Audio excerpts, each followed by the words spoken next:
My search led me to the study of the spiritual forces with which all of us are blessed. And it was in this field that I came upon a clue which has enabled me to help millions of people to find their earthly destinies. I want to describe my discovery in the simplest terms possible, because it will reveal to you why it is true that whatever the mind can conceive and believe, the mind can achieve, regardless of how many times you may have failed in the past or how lofty your aims and hopes may be.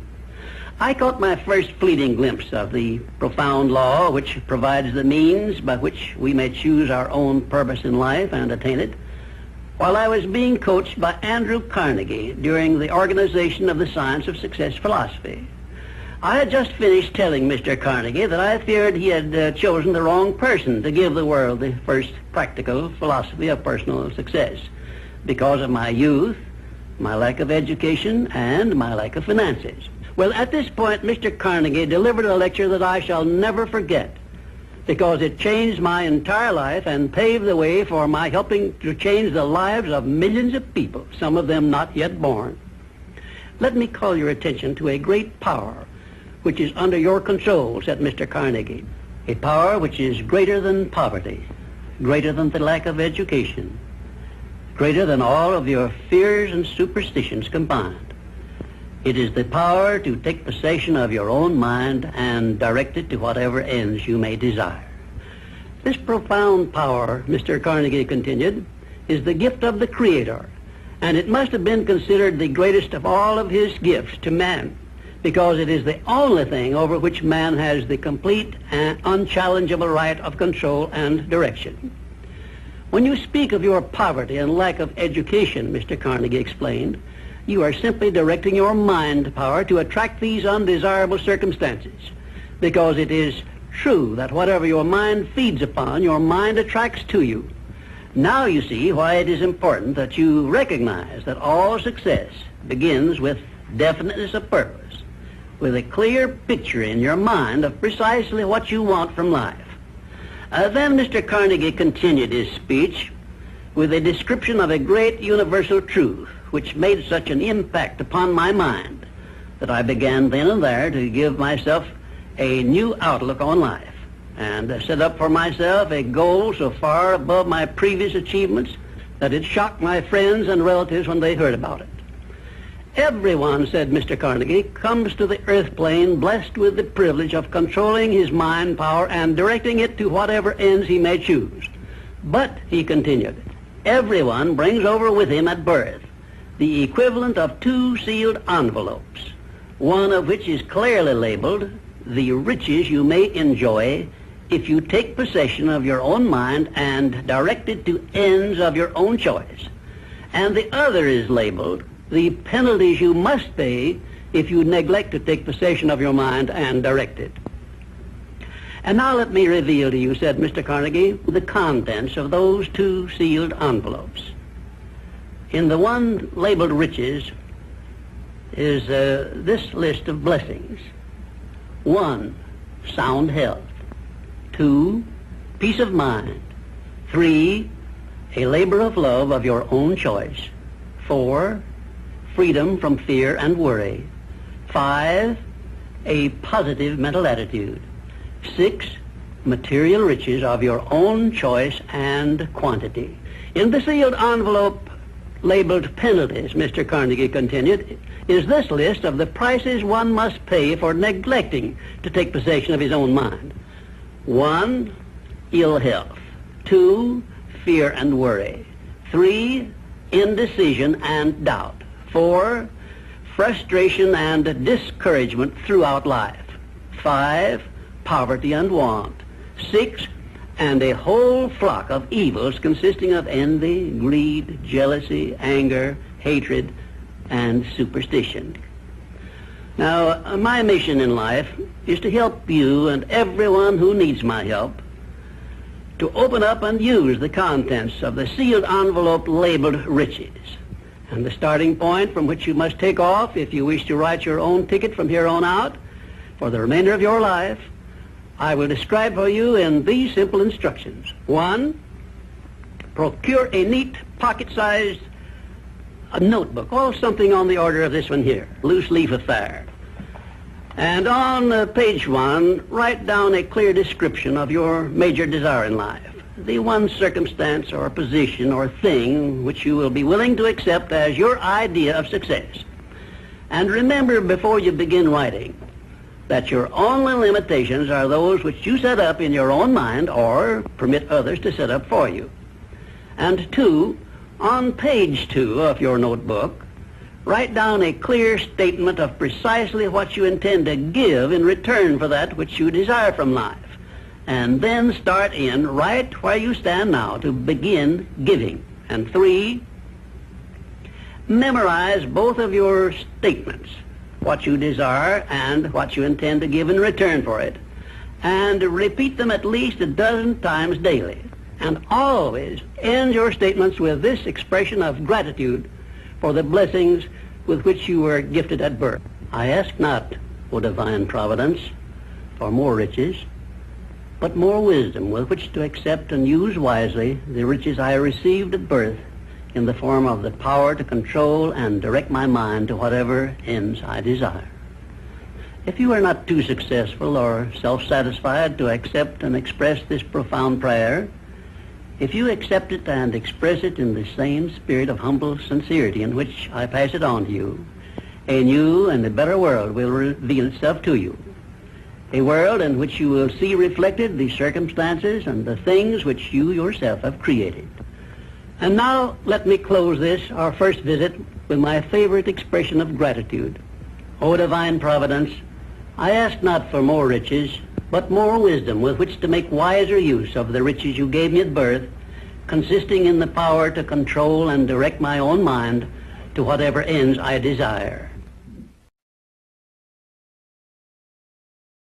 My name is W. Clement Stone. As General Manager of the Napoleon Hill Associates, it is my privilege to introduce you to Napoleon Hill. How do you do? I'm very happy to have this personal visit with you. Won't you be seated, please? And now, may I request that you forget all your problems and just relax while I bring you the master key with which you may unlock the door to any opportunity that your mind can conceive.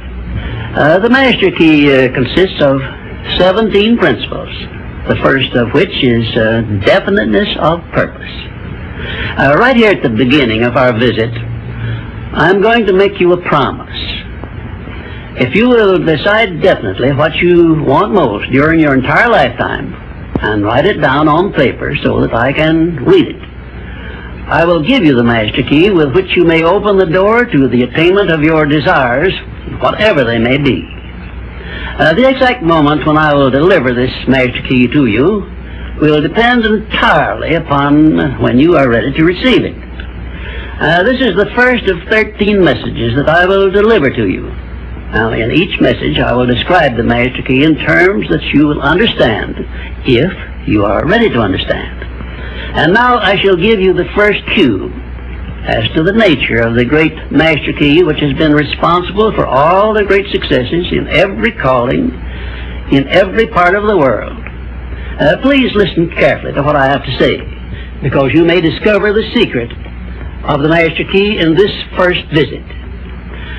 You may get your first cue as to the nature of the great master key when I tell you that psychologists have discovered a natural law which is the very foundation of all personal successes. And I can describe it to you in one short sentence so you can understand it. Whatever the mind can conceive and believe, the mind can achieve. Isn't that a profound statement? You will notice that it says nothing about the need for education, but simply that whatever your mind can conceive and believe, your mind can achieve. Now, if you want evidence that the mind can achieve whatever the mind can conceive without the benefit of formal education, you only have to remember that Thomas A. Edison conceived the idea of becoming an inventor and lived to become the world's greatest scientist in the field of invention. with only 3 months of common school education. When I first heard Andrew Carnegie describe this natural law, which makes it possible for you and I and everyone else to write his own price tag in life and attain it, I became so enthused over it that I began to search for the power back of it, and my curiosity led me finally to the discovery of the master key, which I shall reveal to you if you are ready to receive it. My search led me to the study of the spiritual forces with which all of us are blessed, and it was in this field that I came upon a clue which has enabled me to help millions of people to find their earthly destinies. I want to describe my discovery in the simplest terms possible, because it will reveal to you why it is true that whatever the mind can conceive and believe, the mind can achieve, regardless of how many times you may have failed in the past or how lofty your aims and hopes may be. I caught my first fleeting glimpse of the profound law which provides the means by which we may choose our own purpose in life and attain it, while I was being coached by Andrew Carnegie during the organization of the Science of Success philosophy. I had just finished telling Mr. Carnegie that I feared he had chosen the wrong person to give the world the first practical philosophy of personal success because of my youth, my lack of education, and my lack of finances. Well, at this point, Mr. Carnegie delivered a lecture that I shall never forget, because it changed my entire life and paved the way for my helping to change the lives of millions of people, some of them not yet born. Let me call your attention to a great power which is under your control, said Mr. Carnegie, a power which is greater than poverty, greater than the lack of education, greater than all of your fears and superstitions combined. It is the power to take possession of your own mind and direct it to whatever ends you may desire. This profound power, Mr. Carnegie continued, is the gift of the Creator, and it must have been considered the greatest of all of His gifts to man, because it is the only thing over which man has the complete and unchallengeable right of control and direction. When you speak of your poverty and lack of education, Mr. Carnegie explained, you are simply directing your mind power to attract these undesirable circumstances, because it is true that whatever your mind feeds upon, your mind attracts to you. Now you see why it is important that you recognize that all success begins with definiteness of purpose, with a clear picture in your mind of precisely what you want from life. Then Mr. Carnegie continued his speech with a description of a great universal truth which made such an impact upon my mind that I began then and there to give myself a new outlook on life and set up for myself a goal so far above my previous achievements that it shocked my friends and relatives when they heard about it. Everyone, said Mr. Carnegie, comes to the earth plane blessed with the privilege of controlling his mind power and directing it to whatever ends he may choose. But, he continued, everyone brings over with him at birth the equivalent of 2 sealed envelopes, one of which is clearly labeled, the riches you may enjoy if you take possession of your own mind and direct it to ends of your own choice. And the other is labeled, the penalties you must pay if you neglect to take possession of your mind and direct it. And now let me reveal to you, said Mr. Carnegie, the contents of those 2 sealed envelopes. In the one labeled riches is this list of blessings. 1, sound health. 2, peace of mind. 3, a labor of love of your own choice. 4, freedom from fear and worry. 5, a positive mental attitude. 6, material riches of your own choice and quantity. In the sealed envelope labeled penalties, Mr. Carnegie continued, is this list of the prices one must pay for neglecting to take possession of his own mind. 1, ill health. 2, fear and worry. 3, indecision and doubt. 4, frustration and discouragement throughout life. 5, poverty and want. 6, and a whole flock of evils consisting of envy, greed, jealousy, anger, hatred, and superstition. Now, my mission in life is to help you and everyone who needs my help to open up and use the contents of the sealed envelope labeled riches. And the starting point from which you must take off if you wish to write your own ticket from here on out for the remainder of your life, I will describe for you in these simple instructions. 1, procure a neat pocket-sized notebook, or something on the order of this one here, loose leaf affair. And on page 1, write down a clear description of your major desire in life, the one circumstance or position or thing which you will be willing to accept as your idea of success. And remember before you begin writing that your only limitations are those which you set up in your own mind or permit others to set up for you. And 2, on page 2 of your notebook, write down a clear statement of precisely what you intend to give in return for that which you desire from life. And then start in right where you stand now to begin giving. And 3, memorize both of your statements, what you desire and what you intend to give in return for it. And repeat them at least a dozen times daily. And always end your statements with this expression of gratitude for the blessings with which you were gifted at birth. I ask not, O divine providence, for more riches, but more wisdom with which to accept and use wisely the riches I received at birth in the form of the power to control and direct my mind to whatever ends I desire.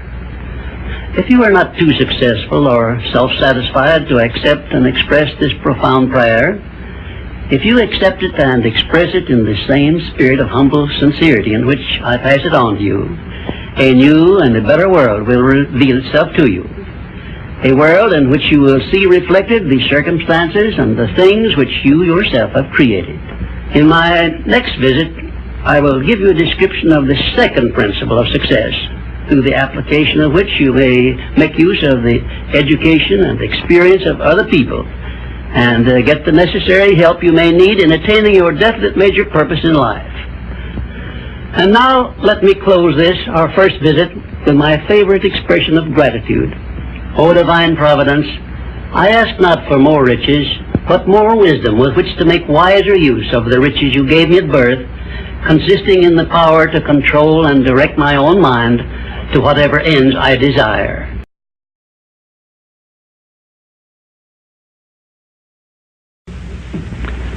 We come now to the second of the 17 principles which lead to the master key with which you may open the door to the attainment of your definite major purpose in life. This principle of success is called the mastermind principle. I want you to understand the nature of the mastermind principle because you must use it before you can take possession of the master key. An understandable definition of the mastermind is this.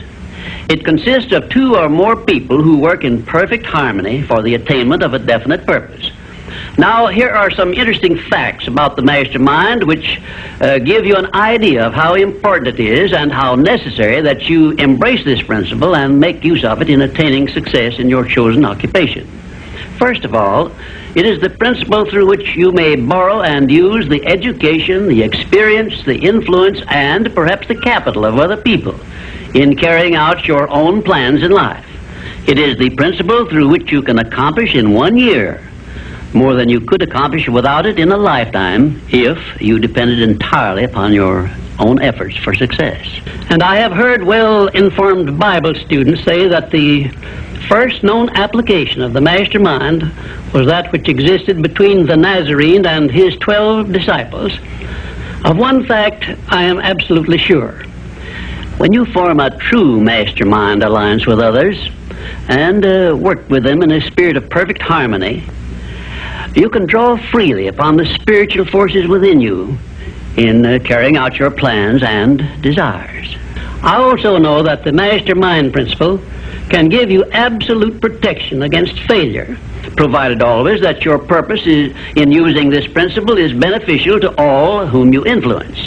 In my research while organizing the science of success, I had the collaboration of practically every outstanding successful man this country has produced during the past 50 years. And I can tell you definitely that their success was due in the main to their knowledge and application of the mastermind principle. I wish also to call your attention to the fact that our great American way of life and our unmatchable system of free enterprise have been built upon the mastermind principle. The greatest document ever conceived by the mind of man is a perfect example of the mastermind principle in action. It is the Declaration of Independence, and the best evidence of the importance of maintaining perfect harmony in a mastermind alliance may be found in the fact that the 56 men who signed the Declaration of Independence knew full well that it might turn out to be either a license of freedom for all mankind or a death warrant which would cause each of the signers to be hanged. Now let us see how the mastermind principle has brought success to people whom we all know. First, consider when Kate Smith began her career as a singer. She had difficulty in earning enough from her singing to pay her living expenses. And she perhaps never would have made her singing pay if she had not discovered and applied the mastermind principle, which gave her access to the master key to success when she formed a mastermind alliance with Ted Collins. And according to a report I saw in Reader's Digest, Kate Smith has earned upwards of $30 million, and she is still in the upper brackets of income. Two, I remember when Edgar Bergen and that cute little block of wood known as Charlie McCarthy used to play anywhere they could get an engagement. And I rather suspect that often all they got for their services was a meal. But Edgar Bergen is a smart man in the field of entertainment. So he formed a mastermind alliance which introduced him and Charlie to millions of people by radio and television. And I suspect he is not concerned about money any longer. And you may be surprised when I tell you that the great Ford industrial empire started with the formation of a mastermind alliance between Henry Ford and his wife. At the beginning of his career, Henry Ford was shy and lacking in self-confidence. It was Mrs. Ford who inspired Henry Ford with the faith and the courage to go ahead with the perfection of his horseless carriage. Although his relatives and neighbors generally tried to discourage him from wasting his time with the contraption, as they called it. Four, the Federation of States, known as the United States of America, is the richest and the most powerful nation civilization has yet produced. And the secret of our strength and riches consists in our form of government through which all our states function in a spirit of harmony based on the mastermind principle through a central federal government located at Washington. And now a word to you personally. If you work for a salary or wages, you have a marvelous opportunity to promote yourself into a higher income and a more responsible position by forming a mastermind alliance with your associate workers, including the management. In my next visit, I will give you further instructions on how to apply the mastermind principle so as to increase your own income and promote yourself to a higher position with the full cooperation of your management. Yes, that is correct.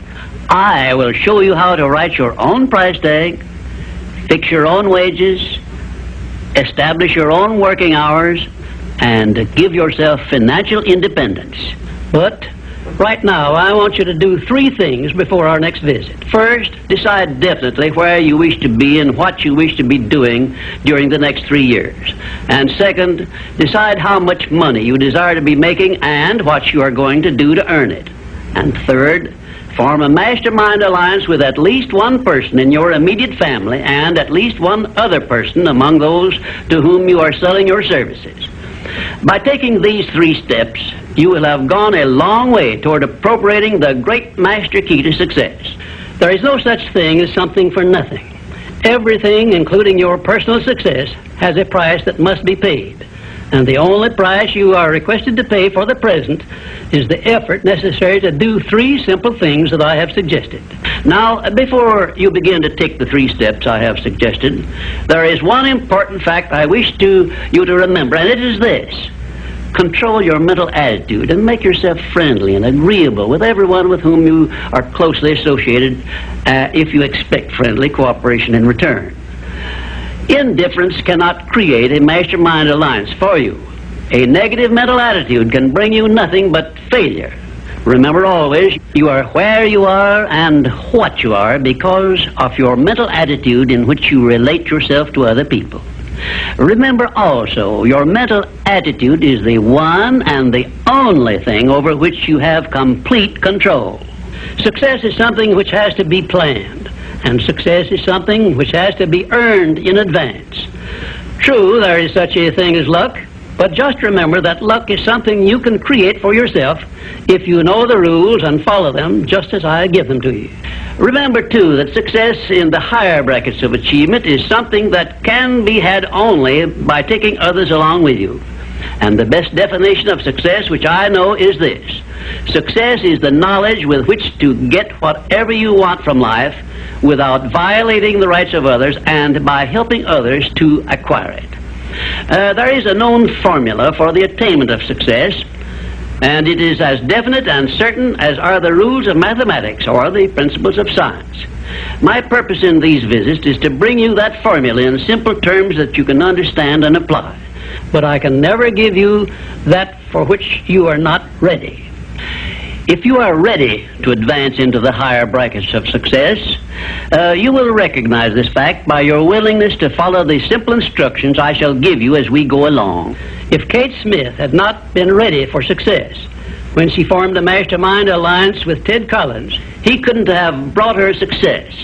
This thing called success is a very profound and interesting thing because the line of demarcation between success and failure is so slight that it is often hard to tell where one ends and the other begins. For example, in my association with the late Henry Ford, I recognized that he had thousands of people working for him who had much more education than he, more magnetic personalities, more ability to make friends, and a much better chance of succeeding than Mr. Ford had when he was working for wages. But Mr. Ford had one simple quality the others who worked for him did not possess. The same quality I will clearly describe for you in my future visits with you. Meanwhile, I would be interested in knowing if you can describe this one simple quality Henry Ford possessed, which made him the greatest industrialist this nation has ever produced. In my next visit, I will give you a definite clue as to the success quality which helped Henry Ford spread his influence throughout the world and make himself richer than Croesus, despite the fact that he had only a meager common school education. Until then, please be of good cheer, will you?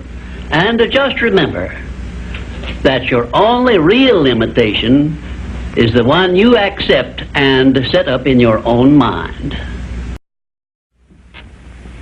Well, this, our third visit, brings us to the success principle which has marked the turning point of every person who has promoted himself or herself from the lower brackets of success to the higher planes of achievement where one acquires everything he desires. This principle is called the habit of going the extra mile, which means the habit of rendering more service and better service than one is expected to render, and doing it in a positive mental attitude. I'm going to tell you all I know about this magic principle of self-advancement because it is the one rule you must follow if you expect to write your own price tag and to be sure of getting it. Let me describe this success principle for you in a brief formula which you can easily remember. I call it the QQMA formula, which means the quality of service you render plus the quantity of service you render plus the mental attitude in which you render service determines the space you occupy in your chosen calling and the compensation you get from your services. If you will examine carefully the people whom you know to be unusually successful, you will discover that they follow the QQMA formula, although they may do so unconsciously. Now, I wish to give you a big advantage over those who follow this formula unconsciously. I wish to show you how to make use of it deliberately with purpose of forethought, so you may make the principle pay off in a big way and do it quickly. Now I shall tell you some of the benefits you will enjoy by following the habit of going the extra mile. 1, this habit will bring you to the favorable attention of those who can and will provide you with opportunities to promote yourself into a better circumstance. 2, it will place back of you that great natural law of increasing returns through which the service you render will bring back greater than average compensations. And 3, following this habit will make you indispensable in your chosen occupation or calling. Therefore, it will place you in a position to write your own ticket. And 4, This habit will help you to excel in your line of work, because each time you render service, you endeavor to do a better job than you did previously. And 5, if you work for a salary or wages, this habit will give you preference when work is slack and others are laid off. And 6, it will help you to benefit by the law of contrast, because the others around you will not be going the first mile, let alone the second mile. And 7, following this habit of doing your very best in all of your efforts and doing it in a pleasing mental attitude will improve your personality and make you liked by others. And 8, it will also help you to develop a keen, alert imagination, because you will be continuously seeking new and better ways of rendering useful service. 9, it will inspire you to move on your own personal initiative instead of waiting to be told what to do, a habit which is the first step in leadership in all callings. The habit of going the extra mile definitely develops greater self-reliance and gives one more courage to move ahead without the fear of criticism from others. And here is one thing it does, which, if it benefited you in no other way, would justify you in adopting it. It helps you to master the destructive habit of procrastination, the one habit which heads the list of causes of failure. 12, going the extra mile influences other people to respect your integrity and inspires them to go out of their way to cooperate with you in a friendly spirit. And 13, the habit helps you to develop definiteness of purpose, which is the starting point of all personal success. And it stops you from drifting through life without knowing what you want or where you are going. And number 14, and here is the grand payoff which this habit gives you. It provides you with the one and only excuse for asking for a promotion to a better station in life or a higher pay. Obviously, if you are doing no more than you are being paid for, then you are receiving pay for all to which you are entitled. And you have not a single excuse for asking for more pay or a better position. You understand this point and appreciate its significance, do you not? 15, last but not least, the habit of going the extra mile conditions your mind to maintain a mastermind alliance with others. Ever so often I hear people complain about their not receiving favorable breaks in their relations with others. I never hear this sort of complaint from one of my students of the science of success, nor from anyone who has ever read any book that I have written, because all of my students have learned the secret of how to create their own favorable breaks. They do it by following the habit of going the extra mile. I can tell you frankly, I have never received a major favorable break during my entire life that did not come from having applied the principle of going the extra mile. Sometimes I hear people complain also that their positions are such that they are not permitted to go the extra mile. And my counsel to these people is always the same. Change positions and market your services where it pays to go the extra mile. I am sincere in giving this advice because I know that no one can do better than earn a mere living unless and until he begins going the extra mile. During my business career, I suppose I have employed at one time or another at least a score of private secretaries, all of whom followed the habit of going the extra mile. But I have never been able to keep but one of those secretaries for more than a year because invariably they promoted themselves into better paying jobs elsewhere, and they did so with my full blessings. The one exception is my present chief secretary, who has been with me for over 10 years. I married her to make sure I wouldn't lose her. The reason I know definitely that the habit of going the extra mile is a sound procedure is the fact that I have checked this principle, as I did all of the other 16 success principles, to make sure they were in harmony with natural laws. I can give you a fine example of how nature forces man to go the extra mile in order that he may produce the food with which to exist. The farmer, for example, must follow the habit of clearing the ground, fencing it, plowing it, and planting the seed at the right season of the year, all of which he must do in advance without compensation of any kind.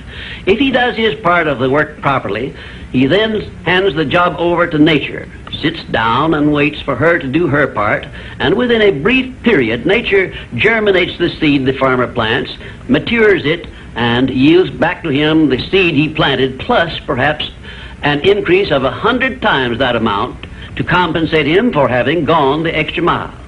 Thus we see that the law of increasing returns comes to the aid of the man who goes the extra mile. And this principle applies the same in rendering service in a job as it does in the fields of a farmer. If the farmer did not follow the habit of going the extra mile, the human race would starve to death in one season. And I am sure you will agree that any time we can copy Mother Nature's habits, we will not go wrong in doing so. You now have a possession of the third principle of personal achievement, which brings you 3 steps nearer the secret by which you may take possession of the master key to success. In order that you may test the magic power of this third principle, I'm going to offer you a suggestion which may bring you such overwhelming success that you will not need to attend further visits with me. My suggestion is this. First, start tomorrow in whatever occupation you are engaged to render some form of useful service to someone near you which you are not expected to render and for which you neither expect nor ask for compensation. And 2, render this service in a pleasing mental attitude which will show clearly that you enjoy doing it. And 3, follow this practice 7 days in succession, and then notice what a changed atmosphere you will enjoy in your association with those nearest you. In carrying out these instructions, do not make known your plan to anyone, but go ahead and do it in the most natural way possible.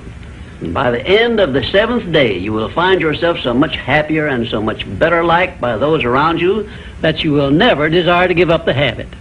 Then you will be within easy reach of the supreme secret of success, which comes through the master key to success.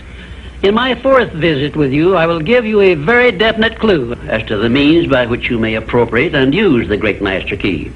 And in this same clue, I will introduce you to the source of a form of power which does not recognize the word impossible and helps you to transmute all failures and defeats and all adversities into assets of great benefit to you.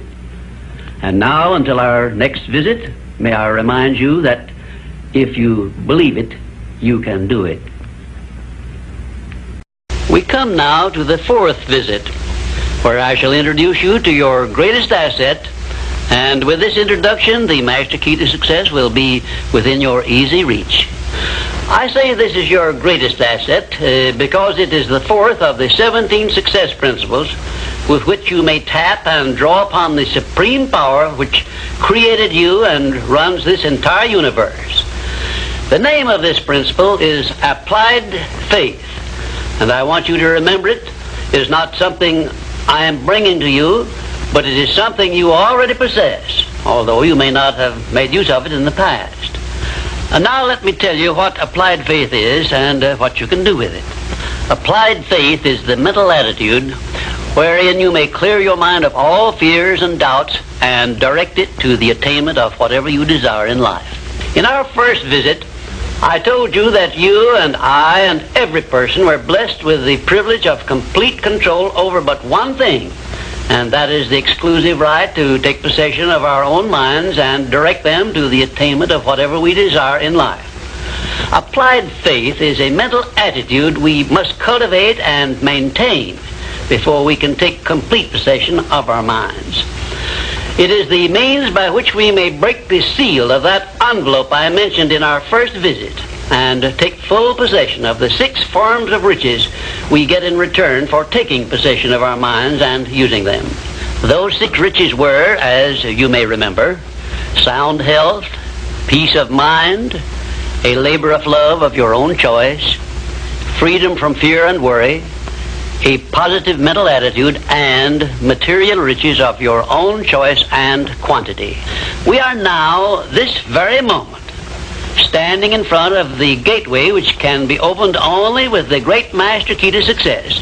And I'm giving you the closest clue I have yet mentioned as to how you may take possession of this key. In order that you may condition your mind to embrace and use applied faith, you must understand that there are 2 ways in which you can use faith.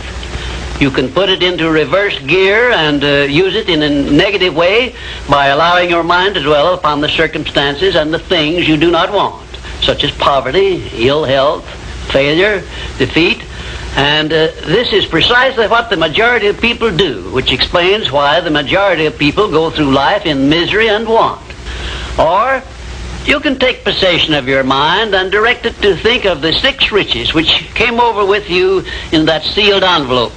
And you will attract these riches to bless and serve you all through your life. Isn't it a strange fact that most people make a negative application of their great power of faith by thinking about and believing in poverty, ill health, fear, failure, and defeat, when it would be so easy for them just to change their thinking over to the circumstances and things they desire? Now let me give you a description of the one thing which represents the main difference between a successful person and a failure. Please listen carefully and think for yourself as I speak, because failure to recognize the truth I am about to give you is the starting point of most failures. Successful people in all occupations, all professions, and all callings have one trait which distinguishes them from the failures. It is their capacity for belief. The failures see the hole in the donut, but do not see the donut around the hole. The successes see the hole also, but they see the donut around the hole. Thomas A. Edison believed that he could perfect an incandescent electric lamp, and despite the fact that he failed over 10,000 times before he was crowned with success, he made his belief uncover the secret for which he was searching. Give one guess as to how many times the average person must fail before he quits. Fails because of the lack of capacity for belief. How many times can you meet with defeat before you give up the ghost and quit? Henry Ford believed he could build a self-propelled vehicle which would take the place of the horse and buggy.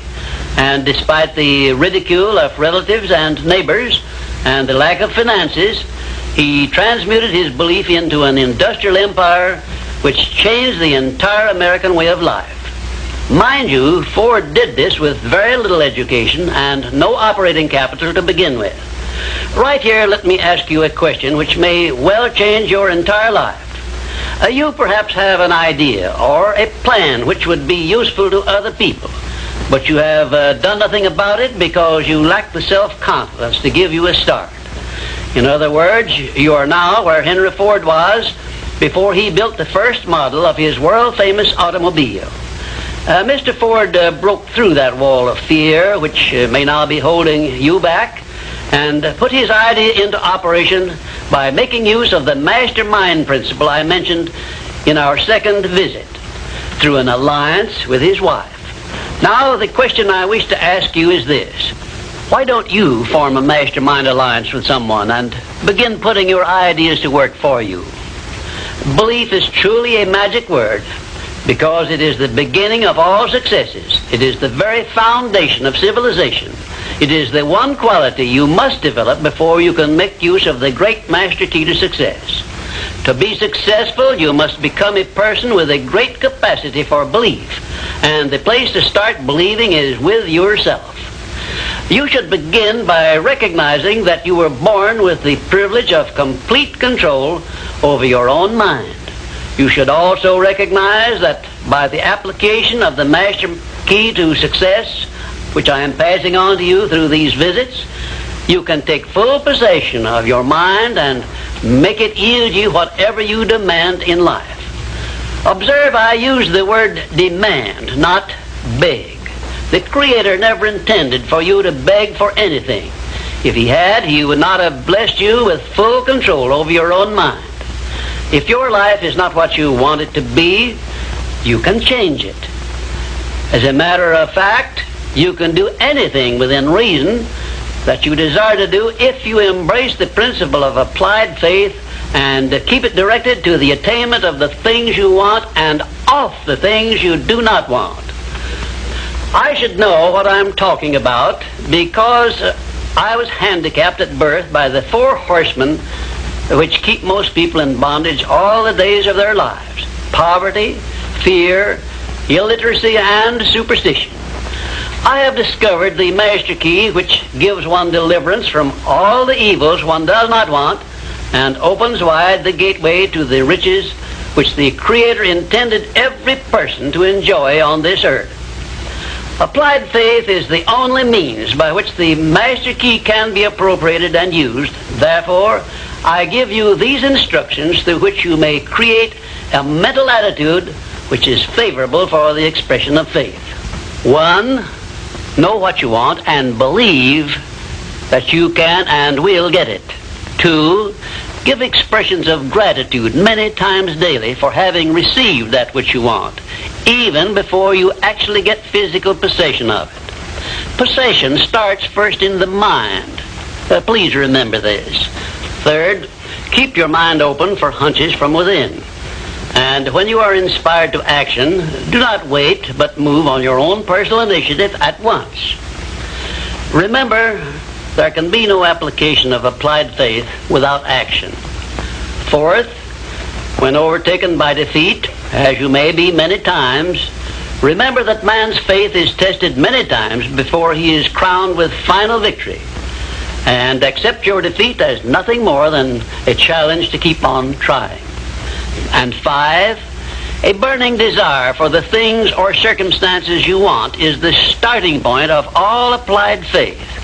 Be definite, believe, and act. And keep on acting if at first you meet with defeat. 6, when doubt creeps into your mind, remember that whatsoever a man believeth, that shall he also reap. Remember, faith is not something you get. Faith is something you already have. But you may be using it in reverse gear by believing in the circumstances and things you do not want, the things you fear. Remember also that faith is guidance only. It is not a power which will bring you what you want, but a power that can guide you to go after what you want and get it.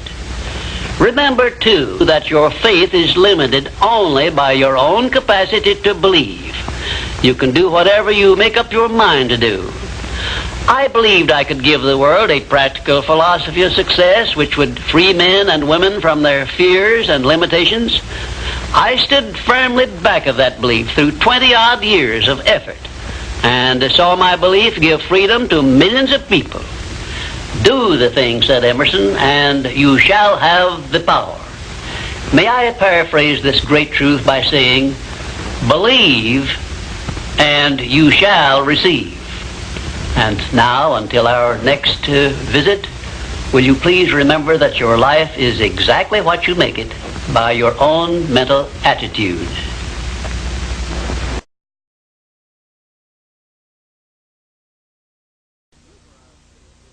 I'm happy to be with you for our 5th visit, and our subject is a pleasing personality. Your personality determines whether people are attracted to you or shy away from you. It is the show window in which you display your character to the world, and it is the one thing which distinguishes you from all other human beings. It is your trademark by which people recognize you, and it is the thing which determines your success or failure in selling yourself through life. Therefore, you should see your personality just as others see it, so you may improve it where it needs improvement. Your personality consists of more than 30 different factors, traits, and characteristics. Because of the limit of time I can devote to this visit with you, I can mention only the more important of your traits of personality. But before I begin to describe these traits, I want you to know that every trait which goes into your personality is under your control, and you can improve it so it will be whatever you want it to be. Let us start with the most important trait of your personality, your mental attitude. This is a trait with which you attract people to you and cause them to like you, or repel them and cause them to dislike you. Your mental attitude must be positive if you attract people to you. How do other people know whether your mental attitude is positive or negative, you may ask? Well, the answer is easy. First of all, other people tune in and pick up your mental attitude by telepathy without your saying a word or making a move. But there are other ways they can tell whether your mental attitude is negative or positive. You disclose this information by the tone of your voice, whether it is pleasant or harsh, by the expression on your face, whether it is soft and pleasing or harsh and scowling, by the courtesy and consideration you show other people, or the lack of these. So you see, there is no escape from revealing to others the exact nature of your personality. The next most important trait of your personality consists of your flexibility of your mental attitude or your lack of it. If you have flexibility, you adjust yourself to all the circumstances in your relations with others without losing your composure or allowing yourself to become irritable or angry. Just remember, if you have flexibility of your mental attitude, it will be impossible for anyone to make you angry or to irritate you without your consent or cooperation. Now, this is worth knowing, isn't it? You cannot control the actions of other people which might justify you in becoming irritated by them, but you can control your reaction to all such circumstances by exercising your trait of flexibility. And you will observe that all people in the higher brackets of success have this flexibility, and they do control their reaction to the influences of other people. The third most important trait of a pleasing personality is the ability to control and direct your emotion of enthusiasm. Enthusiasm is one of the means by which you can give forcefulness to your words, but you must be able to turn it on and off at will as definitely as you can turn on and off water at the spigot. Uncontrolled enthusiasm often makes people boresome. It also may open wide the window to one's mind through which other people may enter and influence one in ways he does not wish to be influenced. The fourth most important trait of a pleasing personality is a sincerity of purpose. The person who is not sincere in all relationships with others is soon detected and rejected, because no one is attracted to the person who thus endeavors to deceive others. Sincerity is one quality of character which cannot be successfully faked, not even by the most astute rascal or the most efficient actor, because insincerity evermore carries with it some warning sign which other people recognize. You have only to go back into your own experience with insincere people to prove the truth of what I have stated. There are 26 other important traits which give one a pleasing personality, but I do not have time to give them to you in this visit. Now let us turn our attention to some of the common habits which destroy a pleasing personality. Please check yourself as I describe these negative habits, and you may make discoveries about yourself sufficient to enable you to rebuild your entire personality so it will become a master salesman in your behalf. One of the most destructive habits which make one's personality objectionable is that of breaking in and running away with the conversation when others are speaking. And 2, sarcasm, expressed by insinuations and wisecracks which are not so wise, is near the head of the list of habits which give one a negative personality. And 3rd, vanity expressed by either words or actions is sure to make one unpopular. And 4, indifference in listening while others are speaking is sure to be noticed and resented.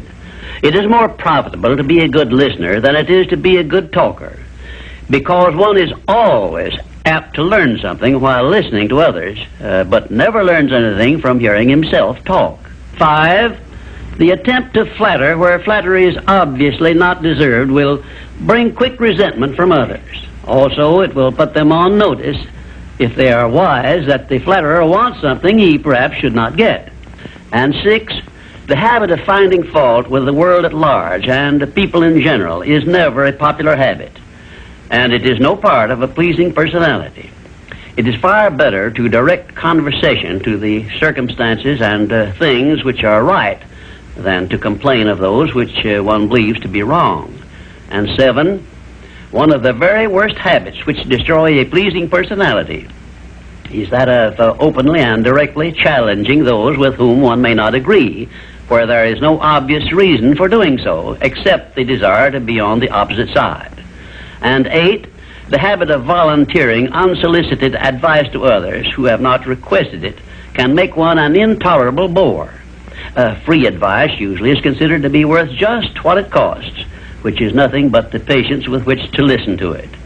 And 9, the habit of speaking of one's physical ailments Worries and personal problems may be tolerated by others, but this habit will never make one welcome or pleasing. If you wish to make yourself welcome in your relations with others, manage to talk about things which interest and concern those to whom you are speaking.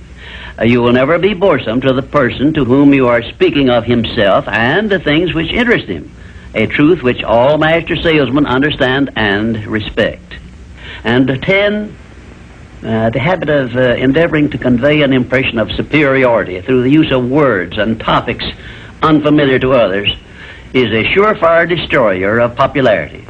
If you wish to sell yourself to others successfully, you must negotiate with them on their own level through terms which they understand.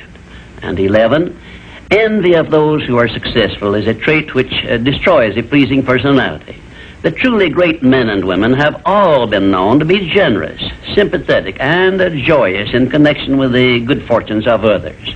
And 12, slovenliness in body, posture, and in clothing never attracts but always repels others. Clothes make not the man, as has been said, but they surely give him a mighty good start if they are appropriate and properly worn. Carelessness in body carriage and posture is immediately traceable to a negative mental attitude. If you are free from these 12 common habits which make one unpopular, you probably have a very pleasing personality. There are 5 other negative habits which make one unpopular, which I have not had the time to mention. Remember this, please. If you are not liked by other people, you may be sure there is a reason which you can detect and correct. It is unnatural for one person to dislike another without a cause. Before you can make full use of the master key to success, you will need to make your personality pleasing. This will require courage on your part and honesty with yourself. A pleasing personality stands near the head of the list of assets which make one truly rich. I was impressed with this truth many years ago when I heard Andrew Carnegie say that he paid his right-hand mastermind ally, Charles M. Schwab, $75,000 a year for the services he rendered directly. But he often gave Mr. Schwab a bonus at the end of the year of $1 million for the influence he exerted on his associate workers because of his pleasing personality. You see, therefore, Andrew Carnegie, who has been said to have been the greatest judge of men this nation has ever known, placed a value on a pleasing personality of more than 10 times as much as he valued the personal services of his right-hand man.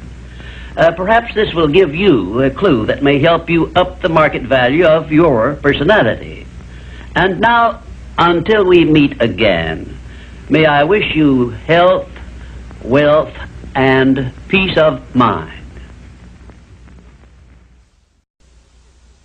This visit brings us to the 6th principle of success, without which the 5 principles I have given you previously would be useless. It is the principle of self-discipline. Self-discipline, as I am presenting it to you here, has reference not only to your mastery of negative habits, which stand in the way of your success, but more particularly to your development and enforcement of the positive habits you will need in order to avail yourself of the 6 assets you brought over with you in that sealed envelope I mentioned in our first visit. Now let me give you a list of the more important things over which you will have to exercise self-discipline before you can embrace and use the great master key to riches. 1, you will have to gain mastery over your tongue by acquiring the habit of thinking first and then speaking after you are sure that what you say will benefit you and not injure others. A loose tongue often is one's greatest liability. 2, you will have to exercise self-discipline in mastering the common tendency to strike back at those at whom you have a cause, real or imaginary, for a grievance. You must remember that everything you do to or for another, you do to or for yourself, because your every thought and every act which benefits or injures another person comes back to you in kind, greatly multiplied. So, if you feel that you must slander another person, do not speak it, but write it. Write it in the sands near the water's edge, then move away from it until the tides have flown. 3, You will have to exercise self-discipline over all of your emotions, particularly your emotions of love, hate, fear, and sex. These are the big four of your emotions, and they can make you or break you according to the extent of discipline you exercise over them. 4, your mental attitude needs discipline and control at all times. Lacking this discipline, it can, and it often does, drive away friends, destroy opportunities to get ahead, brings on physical and mental illness, develops stomach ulcers, and makes peace of mind impossible. 5, I have reserved the emotion of sex for special mention, because failure to exercise self-discipline over this emotion probably heads the list of all the causes of personal failure. The emotion of sex is the most powerful of all emotions, and it is nature's great creative instrument with which all species of living things are perpetuated. The proper means of self-discipline of the emotion of sex is transmutation, the control and direction of this great emotional feeling toward the attainment of worthy purposes, such as the fulfillment of one's major purpose in life. The great leaders, artists, orators, industrialists, and professional people have learned the art of sex transmutation through the proper system of self-discipline.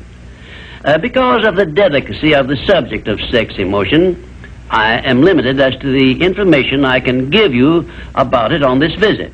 But I have covered the subject much more in detail in some of my books. And 6, your stomach also needs discipline through the proper habits of dieting and fasting.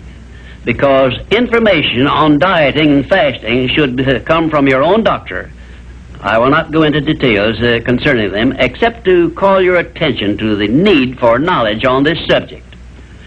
Personally, I attribute my sound physical health mainly to the habits of dieting and fasting, which I have developed through the years.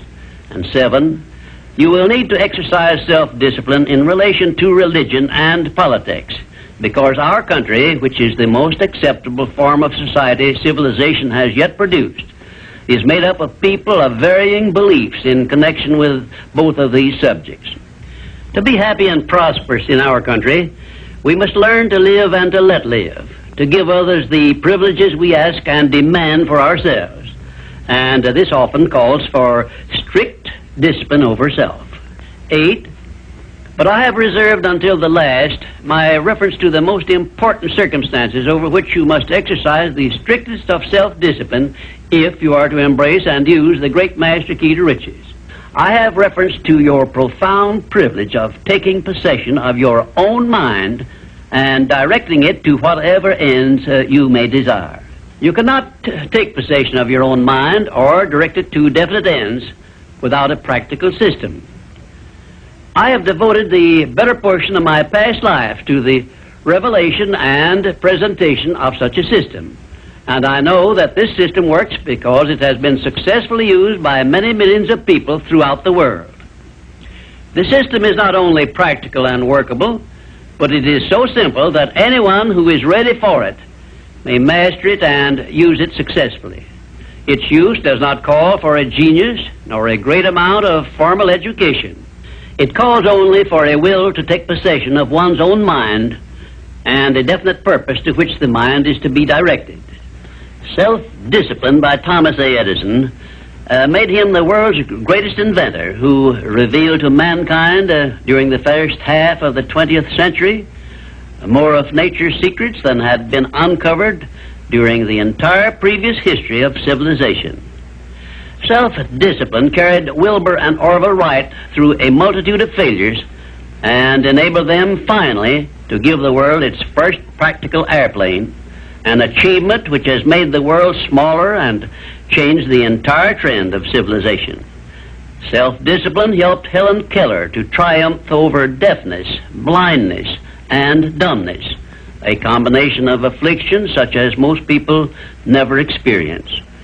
Self-discipline helped me to carry on through years of heart-aching discouragement and defeat, and give the world the first practical philosophy of success based on the know-how gained by hundreds of men and women who spent a lifetime by the trial and error method in discovery of the principles which lead to personal success.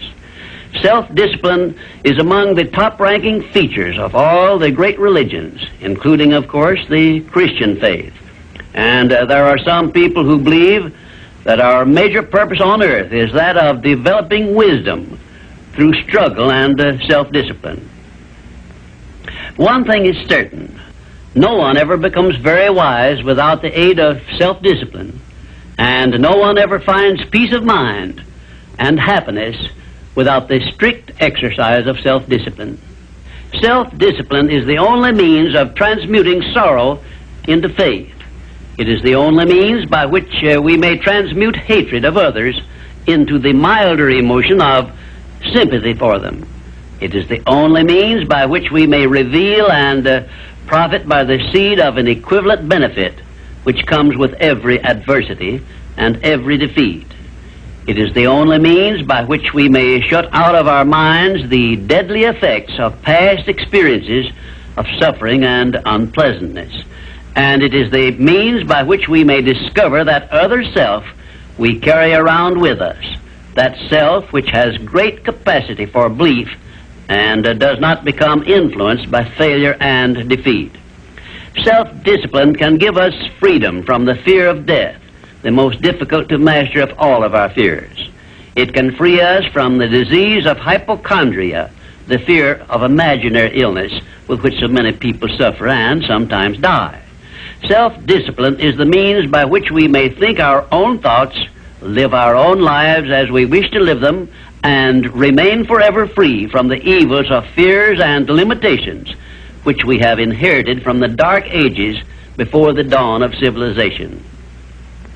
The Creator never gives one an asset or benefit without passing along with it the means by which it may be embraced and used. Self-discipline, therefore, is the means by which the Creator provided us with a method of embracing and using the only thing over which we have unchallengeable control, the power of our own thoughts. And now, until our next visit, may I remind you that the habit of taking the line of least resistance makes all rivers and some men crooked. Well, this brings us to the 7th visit, and I hope to hand you the master key to success before I finish, because my subject will lead you so near to the master key that you will be apt to recognize it. As I have suggested in previous visits, a positive mental attitude can clear away all obstacles which stand between you and your major purpose in life. Because of the importance of the subject of our visit, I shall not only tell you that a positive mental attitude heads the entire list of the 12 great riches in life, but I am going to give you explicit instructions as to what you must do to keep your mind positive. In all the success books I have written, I have never suggested to my readers what they should do without clearly telling them how to do it. Are you ready? If you are ready, this visit may bring the most important change in your life you have ever experienced. 1. Learn to adjust yourself to other people's state of mind and difficulties so as to get along peacefully with them and to refrain from taking notice of trivial circumstances in your relations with other people by refusing to allow them to become controversial incidents. Great people always avoid small incidents of controversy when possible.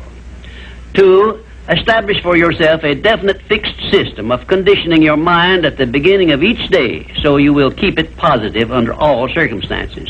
3. Learn the art of selling yourself to other people by indirection, such as asking leading questions which will bring out the sort of reactions from others which you desire. And do not permit yourself to be drawn into argument over unimportant subjects. 4. Adopt the habit of having a good-hearted laugh every time you become irritated or angry, and it will help you if you begin each day with 1 minute of hearty laughing. This will change the chemistry of your brain and start you out with a positive mental attitude. However, you had better get out of sight when you take your laughing exercise. 5. Start each day with an expression of gratitude for all the adversities, defeats, failures you have experienced in the past, and search for the seed of an equivalent benefit these have yielded you through the passing of time. Then give thanks for the blessings you expect to receive during the day. 6. Learn to concentrate your attention on the can-do portion of all of your problems and desires, and start action where you stand in carrying out this portion. No matter what may be your problem or your desire, there is always something you can do right now that will help you. Find out what this something is and do it. 7. Learn to transmute all unpleasant circumstances into immediate action which calls for a positive mental attitude, and make this a fixed habit. For example, when you are angry, switch your mind to some sort of action in connection with your hobby or your major purpose in life, and keep it busy with that subject for 5 minutes. 8. Recognize that every circumstance which influences your life, whether it is a pleasant or unpleasant circumstance, is grist for your mill of life, and so use it to make it pay you dividends in one form or another, remembering meanwhile that your strength grows out of your struggles. Follow this instruction, and you will soon learn that there is no such thing as an unprofitable experience. 9. Look upon your life as a continuous process of education, of learning from all your experiences, good and bad, and to be always on the alert for gains of wisdom which come to you a little at a time in both your pleasant and unpleasant experiences. 10. Make the world over to fit your own pattern if you choose, but begin with yourself in some sort of self-improvement which will make you more open-minded, patient, and generous in your relations with others. 11. Express gratitude twice daily for your recognition of the fact that you have been given complete control over your own mind, and ask for guidance in order that you may use this profound gift wisely in all your thoughts and acts. 12. Go out of your way daily to comment enthusiastically on the good qualities of those with whom you live and work, but do not mention their negative qualities. Then observe with benefit to yourself how quickly others will begin to concentrate on your good qualities. Remember, I'm still talking about how to keep your mind positive. And 13, accept all criticism of yourself as an occasion for self-examination to determine how much of it is justified, and you will be sure to make startling discoveries about yourself which will help you to the remainder of your life. 14, do not accept from life or anyone else anything you do not desire. And remember that Mahatma Gandhi proved himself to be more powerful than the great British military forces by this simple method of passive resistance. 15, remember always that there are two kinds of circumstances which cause you to worry. Those you can do something about, and those you can do nothing about. Nothing, that is, except to use passive resistance and refuse to permit them to worry you. 16, keep your mind eternally engaged in thinking of that which you desire most, your major purpose in life, so no time will be left for you to waste on thinking of that which you do not want. And let me digress here while I tell you we are now rubbing elbows with the great master key of success this very moment. And 17, if you should ever be so unfortunate as to feel sorry for yourself, look around until you find someone who is worse off than yourself, and start where you stand to give him help. Make this procedure a habit, and you will witness one of the great miracles of life, because that which you do to or for another, you do to or for yourself. And 18, choose some person whom you consider to be the sort of person you would like to be. Then go to work and emulate that person in every way possible. Great people have always been hero worshippers, but they pick the right sort of people to emulate. 19, cultivate your tone of voice so that your words have a pleasing musical sound. And remember that the sound of your voice is an open window through which other people look into your very soul. It will be a profitable investment if you will get a tape recording machine and record samples of your voice daily while you practice the art of expressing yourself through a friendly sounding voice. If you are engaged in selling, this practice will quickly pay off in monetary dividends. 20. Last, but by no means the least, write out this sentence and paste it in a prominent place where you work and on a mirror where you see yourself in your home. Whatever the mind can conceive and believe, the mind can achieve. Remember also that you are the only person who can provide you with a positive mental attitude. What are you going to do about it? On your answer to this question rests your entire future. Frank Betcher, the author of How I Raised Myself from Failure to Success in Selling, listed enthusiasm as the first of his 13 success objectives, and his enthusiasm became one of his most powerful assets as he learned to use the great self-motivator to be enthusiastic, act enthusiastic. As the eminent teacher and psychologist William James has so conclusively proved, the emotions are not immediately subject to reason, but they are always immediately subject to action. We can achieve nothing important until we have enthusiasm. Now, Dr. Hill will explain how you can develop a feeling of enthusiasm for all that you do. Our 8th visit brings us to the subject of enthusiasm, which may be likened to steam in a boiler, which, when it is controlled and turned on, starts the wheels of machinery into action. Someone has said that knowledge is power. That is only a half-truth, for knowledge becomes power only when it is put into action for the attainment of a definite objective. Enthusiasm is one of the more powerful means by which we may put into action our education, experience, and knowledge. Spoken words without enthusiasm are often ineffective, and sometimes they can be actually boresome, as you of course know if you have noticed the effect a speaker without enthusiasm has on his listeners.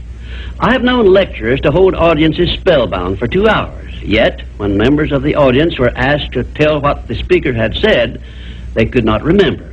But what they did remember was that the speaker got their attention and held it. And now let me explain why enthusiasm has such a powerful impact upon the minds of those who come under its influence.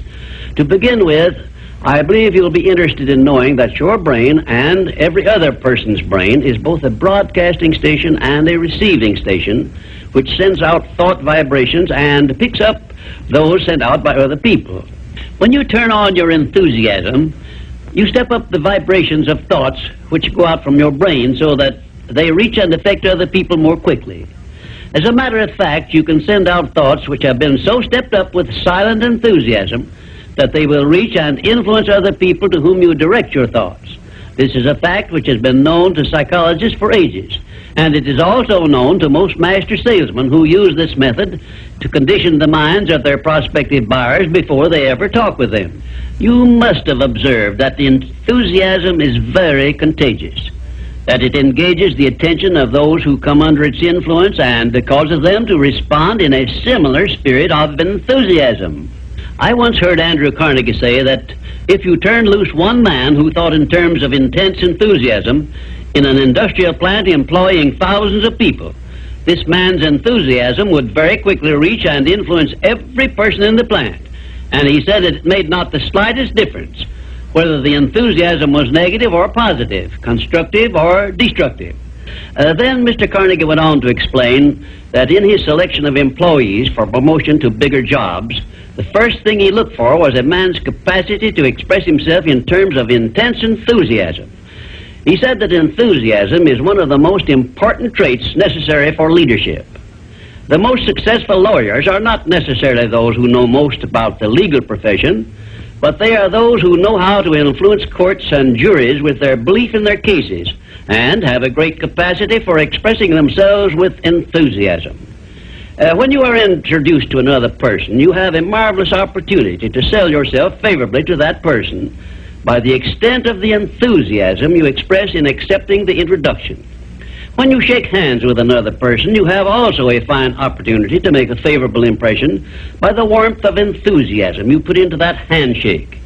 If there is anything which leaves me flat and unfavorably impressed when I'm introduced, it's an extended hand which feels like a piece of cold ham and acknowledges the introduction with a cold, canned, pleased to meet you, with no signs of enthusiasm back of it. Now, right here, let me give you a brief course in salesmanship, which may be of value to you the remainder of your life. When you meet anyone on whom you wish to make a favorable impression, when it is a stranger you have not previously met or someone with whom you are already acquainted, do these things. 1, turn on your enthusiasm and so modulate your voice with it that you definitely make the other person feel you are happy to communicate with him. 2, when you shake his hand, take a firm grip on it and give it a quick, firm squeeze at the end of each word you express in your greetings. For example, say, "How do you do? I am so very glad to meet you." Do not crush the hand, however, as I have known some people to do. 3, then, if you begin the conversation, be sure that you direct it to some subject of interest to the other person. And 4, follow through by eagerly asking questions which will keep attention focused upon the other person. Then, when you are ready to have the other person hear what you have to say about yourself or your interest or your business, he will have been prepared to listen attentively. I've often told my students of salesmanship that the best possible way for one to sell himself to others is to first sell the others to themselves. That counsel was sound when I began training salesmen over 30 years ago, and it is still sound. When I was a youngster in school, I discovered that the teachers from whom I learned most were those who expressed the greatest enthusiasm in their teaching. And I have heard an experienced doctor say that the enthusiasm he carries into the sick room with him has more to do with helping to bring about a cure than all the medicine he can prescribe. Enthusiasm is an expression of a positive mental attitude, and it has long been known to doctors that a positive mental attitude stands high on the list of influences which give one sound health. I have heard it said, for example, that only one thing causes stomach ulcers, and that is worry or a negative mental attitude. And only one thing can cure stomach ulcers, and that is a positive mental attitude. It seems that disease germs cannot live and thrive in the bloodstream of one whose mind is always positive. I have still another very important observation concerning the power of enthusiasm, which I wish to give you. I have observed that prayers expressed with intense enthusiasm bring much quicker and more satisfactory results. Now, you can try this for yourself and be convinced. I began experimenting with this idea many years ago, and from my experiences, I gathered the information which caused me to change my method of prayer entirely. I now use the prayer I recommended to you on previous visits with the gratifying results that I get quicker and more favorable action from my prayers than I did when I expressed them in a spirit which lacked enthusiasm. I suggest that a very practical way to begin learning to express yourself with enthusiasm will be to follow the habit of reading aloud for 10 minutes daily, putting all the enthusiasm at your command into your reading. You will be surprised in a short while at how much this will help you in speaking with enthusiasm in your ordinary conversations. I would suggest also that you adopt the habit of practicing enthusiasm in your conversations with your family and your business associates. Incidentally, this habit will make you more popular with those who are close to you. You can enjoy the benefits of enthusiasm if you are interested enough to develop a technique by which to acquire this habit, so you will follow it in a natural, unaffected tone of voice. If you follow my suggestion that you read for 10 minutes daily as a means of acquiring the habit of enthusiasm, I recommend that you write down a list of 10 subjects, things, or circumstances in which you have the keenest interest, and use this list for your practice purposes. You will have no difficulty in reading in a tone of enthusiasm in connection with the things that you like best. And finally, if you have not already picked up some useful ideas as to how the habit of enthusiasm can be developed or what causes one to be enthusiastic, let me give you an example which may provide you with an interesting cue. You perhaps remember when you were courting the person of your choice, or being courted, as the case may be, you needed no one to tell you how or why to be enthusiastic. Of course not, because the motive of love or affection took care of this without effort on your part. Just remember that enthusiasm is always easily expressed when one is inspired by a burning desire for something or any motive associated with one's closest interests. Where there is no motive, there is apt to be no enthusiasm. Remember also that the three basic motives which it has been said practically rule the world are: 1, the emotion of love; 2, the emotion of sex; 3, the desire for financial gain. A combination of all three of these motives, it has been claimed, can convert a mediocre person into a genius, and I leave the thought with you for consideration. And now, until our next visit, I ask that you try the habit of moving with enthusiasm in all of your daily work and see how much better you will feel. We come now to the 9th visit, where we shall analyze the 9th principle of success, which is personal initiative. Personal initiative is the dynamo which starts the faculty of imagination into action, in the process of translating one's definite major purpose into its physical or financial equivalent. If you aim for success above mediocrity, you will need to learn to act on your own personal initiative, because your success is something which you must achieve for yourself without someone telling you what to do or how to do it. Incidentally, Cyrus H.K. Curtis, the former owner of the Saturday Evening Post, and one of my collaborators in organizing the Science of Success philosophy, was responsible for a motto on personal initiative of such great importance that I want you to have it. Said he, "There are two kinds of men who never amount to much: those who cannot do as they are told, and those who can do nothing else." Of course, Mr. Curtis's implication is very clear. He implied that those who amount to something worthwhile in life are those who move on their own personal initiative without being told what to do or why they should do it. The men who stand out in the minds of the public as the greatest successes from the days of George Washington on to the present are those who chose their own occupation, business, or profession, and moved on their own personal initiative in achieving their purpose.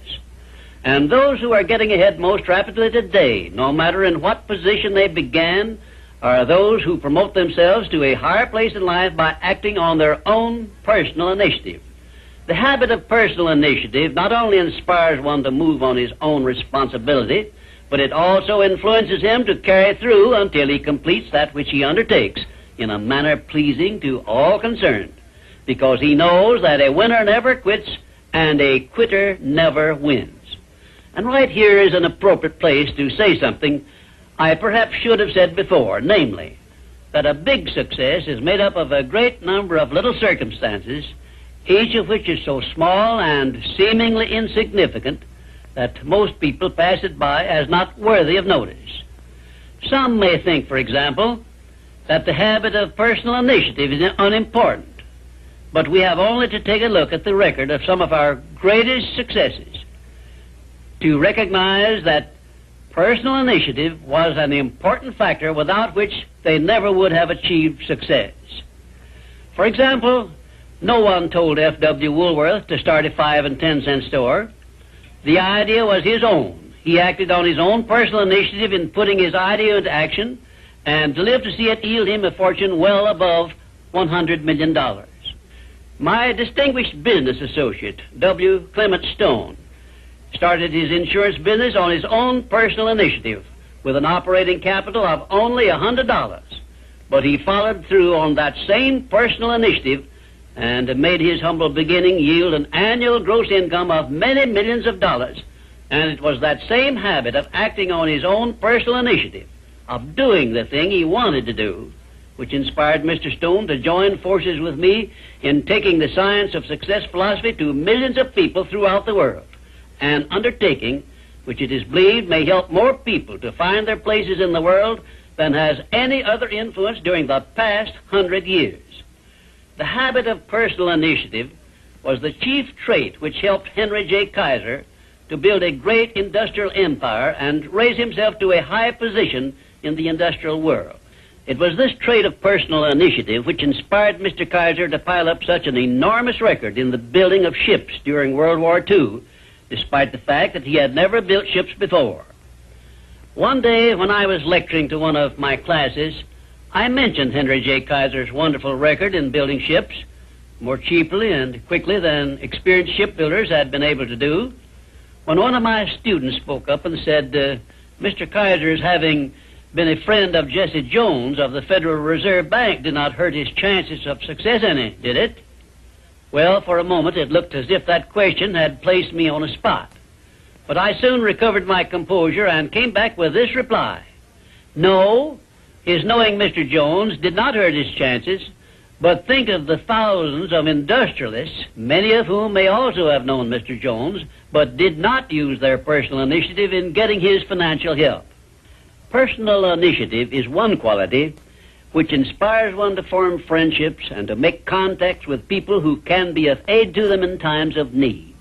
It was my personal initiative which influenced Andrew Carnegie to give me an opportunity to organize the Science of Success philosophy.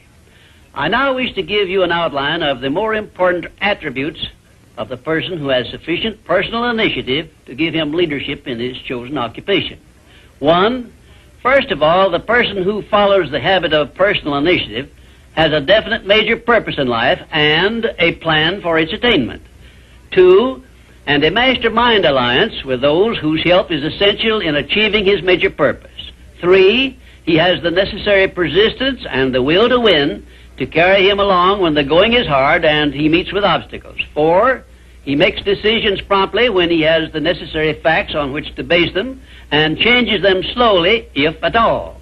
5, he follows the habit of doing more than he is paid for, and he does so in a pleasing, positive mental attitude. 6, he accepts full responsibility for everything he undertakes and never passes the buck when things go wrong.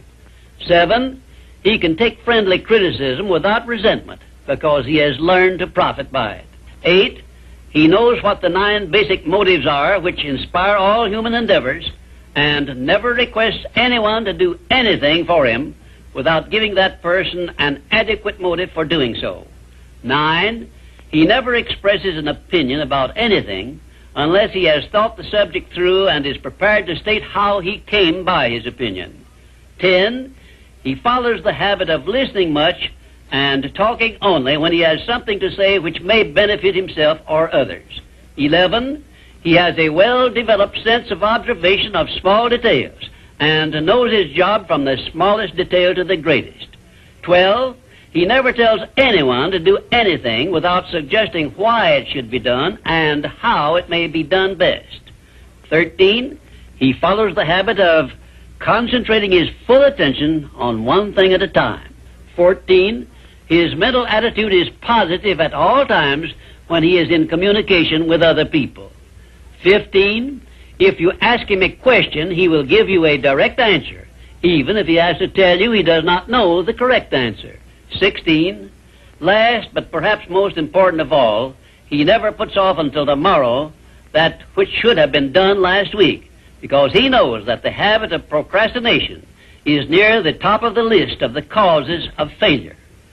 If you can rate OK on each of these 16 traits of personal initiative, you are a leader in your field of endeavor.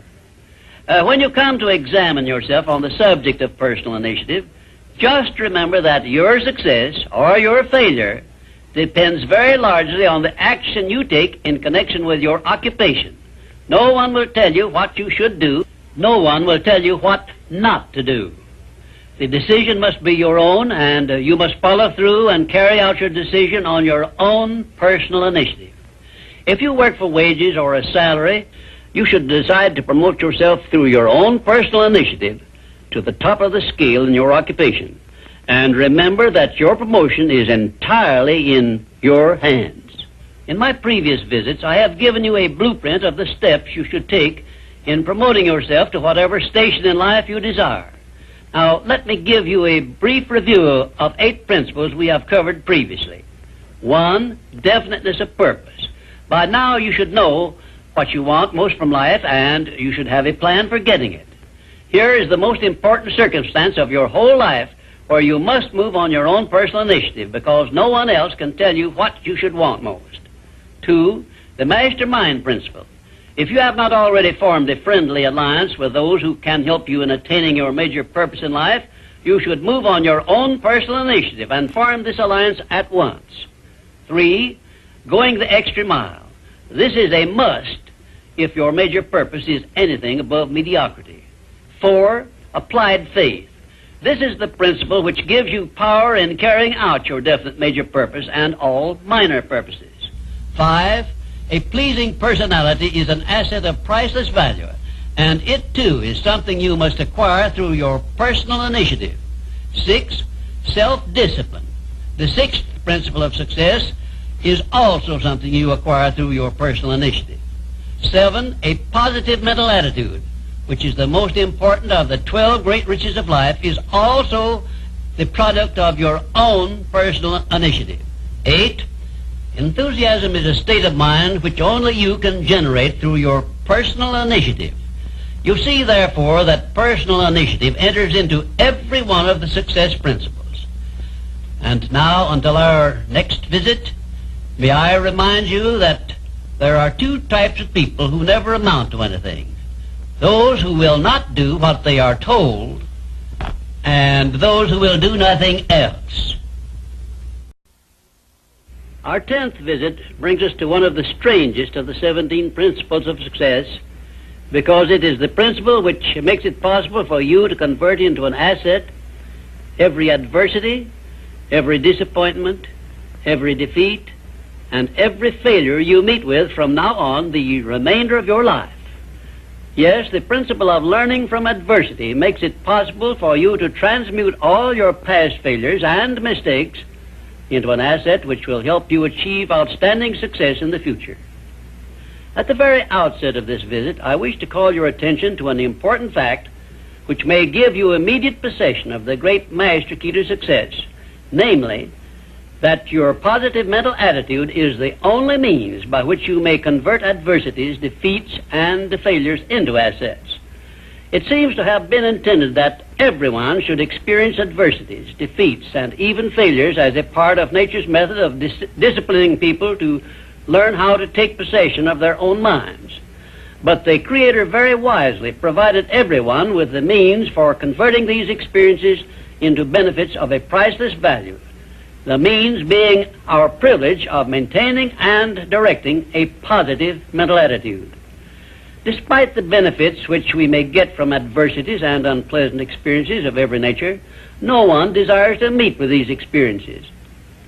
Once you learn that adversities can be made to pay dividends, you will acquire the habit of looking for that seed of an equivalent benefit in each such experience with which you meet. My first illustration concerns a man of whom you may have heard, and I have no doubt you have eaten some of the food which he produced and marketed throughout the nation as a result of an adversity which would have stopped most men cold. The man was Milo C. Jones, who owned a small farm near Fort Atkinson, Wisconsin, on which he made only a fair living until he was stricken down with double paralysis, which deprived him of every portion of his body except his brain. In this hour of his greatest adversity, Milo C. Jones used his mind, took possession of it for the first time in his life, perhaps, and out of that mind came the idea of raising hogs and converting them into little pig sausage. And on that same farm, where previous to that adversity he made only a mere living, he found the seed of an equivalent benefit that compensated him for the loss of the use of his body, and lived to see little pig sausage yield him a huge fortune. Isn't it strange that so often people have to be cut down by failure and defeat before they learn that they have minds capable of mastering all of their problems? My next illustration is based on an adversity of a man whom we all know because he was President of the United States, and his name was Franklin D. Roosevelt, who was stricken in the prime of his life with polio, which destroyed the use of his legs. Instead of sitting on a street corner with a tin cup and some lead pencils, as many another might have done under similar circumstances, Franklin D. Roosevelt transmuted his affliction into a buildup of his self-reliance and lifted himself to the highest position available to mankind anywhere on this earth. Got that position and held it until he passed on. Held it longer than had any previous president. Verily, I tell you with all the enthusiasm at my command, that you may find in your adversities the necessary challenge to inspire you on to success, such as you never would have known without these experiences. Right here, may I remind you of the great importance of following the principle of a positive mental attitude, because this is the principle you will need most in converting unpleasant experiences into assets. My next illustration involves a very intimate personal experience of my own, which began when my mother passed on. I was 8 years of age. I know that the loss of one's mother at any age usually is regarded as an irreparable loss which offers no possible benefits. But even in the loss of loved ones, we may find that there is a seed of an equivalent benefit. I found that seed in one of the most wonderful persons I have ever known when my father brought home my new mother. It was she who inspired me to prepare myself for the opportunity I was to receive later in life when I met Andrew Carnegie and received from him the commission to organize the world's first practical philosophy of personal success. Had it not been for the loss of my mother, I would not now be having this visit with you, and my books would not now be serving to help millions of people throughout the world to find their places in life. Nothing is ever so bad or so unpleasant that it may not yield some benefit if we keep a positive mental attitude toward the experience and make it a habit to look for that seed of an equivalent benefit. This, of course, involves the application of that important success principle, personal initiative. Now I come to an illustration which involves our great American way of life and all the personal freedom and opportunities we enjoy under our way of life. And it begins with our defeat of the British in 1778. Probably every Britisher believed that the loss of the American colonies was an irreparable loss which offered no possible benefits. Yet you and I know that if we had not defeated the British and made ourselves rich and powerful, the British Empire probably would have been wiped out in World Wars I or II. We know also that although the British Empire survived those two wars, it was our financial help which saved the British from starvation and bankruptcy. So, today, every Britisher should give thanks for the defeat of Lord Cornwallis's armistice, because that defeat finally became the means of survival of the British Empire. My next illustration brings us face to face with an adversity which involves you and I and every other person now living. I have reference to the trend in this and all other countries to rob individuals of their rights of personal freedom, a trend which is in direct violation of the obvious purpose of the Creator to give every individual the privilege of freedom of thought and action. There is something definite you and I can do about this common trend to rob us of our rights of personal freedom. We cannot turn it back entirely by our individual efforts, but we can and we should do something about it where it affects us individually and where we know what we can do and how we can do it. Of course you will ask, what can I do to influence a world trend? And I shall answer by saying there is something definite that you can do. You can refuse to accept this common trend and take full possession of your own mind, thus fulfilling your personal responsibility to your Creator. Remember those two sealed envelopes I mentioned in a previous visit. One of them is labeled riches you may enjoy by taking possession of your own mind. Very well, you have a responsibility to yourself, your loved ones, your Creator, to take possession of your own mind and to direct it to ends of your own choice. This responsibility is yours and no one else can rob you of it or fulfill it for you. You also have a responsibility to your country, which has given you our great American way of life. Our great system of free enterprise, which is so designed as to provide one with every possible motive for taking possession of his own mind and writing his own ticket in life. It is definitely a part of the overall plan of the universe to give man the benefit only of those blessings he recognizes, embraces, and uses constructively. Tie your arm to your side and take it out of use and nature rebels immediately by causing the arm to atrophy, wither, and become useless. Neglect to keep in contact with your friends and to cultivate them, and you lose them. Show indifference to the patrons from whom you earn your living, or the employer who pays your wages, and very soon you find yourself without a market for your services. It is an inevitable law of nature that you lose that which you do not use. And of course, this applies to the use of your own mind, the same as to everything else. And we who so often boast that we are citizens of the richest, the greatest, and the most powerful nation civilization has yet produced, will do well to remember this law, through which we lose that which we do not properly use. In this visit, I have brought you what may be a surprise, or even a shock, by introducing this great principle of profiting by adversity.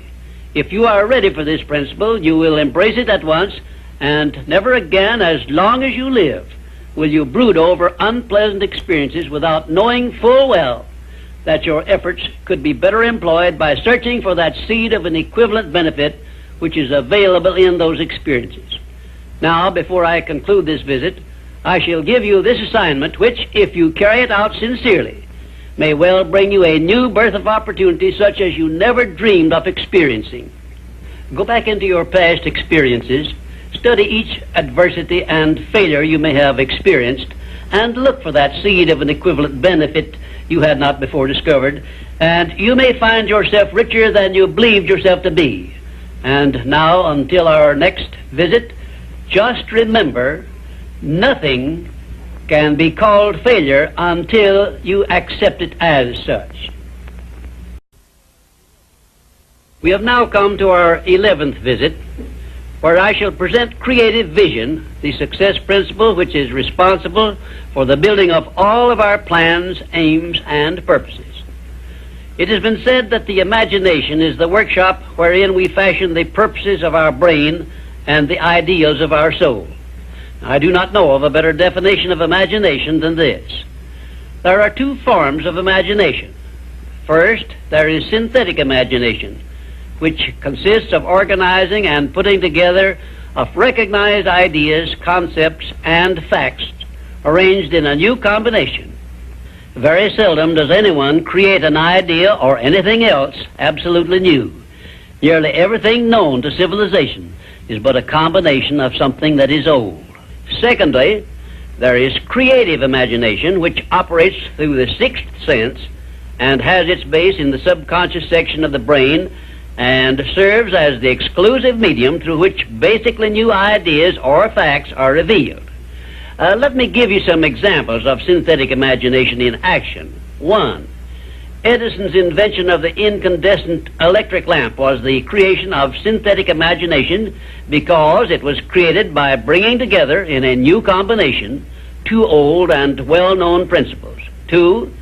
Clarence Saunders' idea on which the Piggly Wiggly store system was based was the result of synthetic imagination because he merely borrowed the self-help cafeteria plan and introduced it into the grocery store business. But despite the simplicity of the plan, it is said to have yielded its organizer $4 million during the first 4 years after it was put to work. 3. Henry Ford's first automobile was created through synthetic imagination by the simple procedure of bringing together the well-known method of transportation, the horse and buggy, and the steam-propelled thrashing machine. Both ideas were old, but it remained for Henry Ford to combine them in a new method of use, and he made himself the most distinguished industrialist of his era by his achievement, not to mention a fabulous fortune. 4. The man who dipped a hunk of ice cream in chocolate, placed a stick in it for a handle, and called it Eskimo pie, used synthetic imagination and started a new industry which still has a widespread outlet and grosses annually a huge sum. It is safe to assume that the creator of this simple plan of merchandising was well compensated for his use of his synthetic imagination. 5. F.W. Woolworth made use of synthetic imagination by the simple procedure of setting up a retail store in which a large variety of merchandise retailing at 5 and 10 cents per item was offered to the public. and lived to see his merchandising innovations start a series of similar retail stores which gross annually many millions of dollars in sales and made Woolworth rich in the bargain. Now, I shall give you some examples of creative imagination. One, Edison's invention of the phonograph was the outgrowth of creative imagination because no part of his invention had ever been known or used previously. Two, Signor Marconi's invention of wireless communication was also the outgrowth of creative imagination because it was based on basically new ideas which never had been used previously.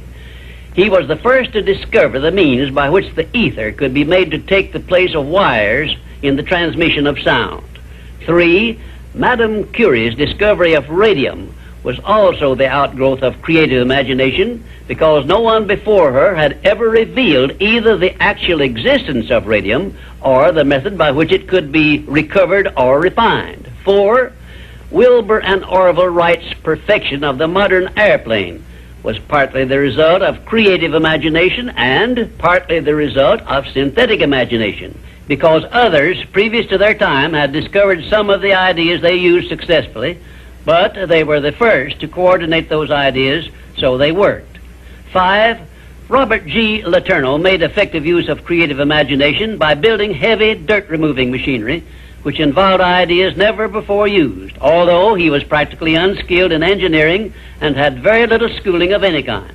I worked with Mr. Letourneau for a year and a half, during which I saw him in action many times when he was drawing entirely upon the faculty of creative imagination and receiving his ideas from sources outside of his own immediate education or knowledge. And right here, in case you have not already recognized the fact, I am bringing you very near the point where people sometimes tune in on their creative imagination and come up with ideas which benefit great numbers of people and make themselves popular and rich. I am going to give you these suggestions solely as inspiration intended to introduce you to your faculty of creative imagination. All the good ideas have been used up, did I hear you say? Quite to the contrary, the best ideas are yet to be revealed and put into the service of mankind. There are no more opportunities to become rich, did I hear you say? If you will give me an acceptable plan for influencing married people to adopt and use the mastermind principle in their domestic relations, you may benefit many billions of people in homes where harmony does not now prevail, and make for yourself a reputation worthy of a king's ransom.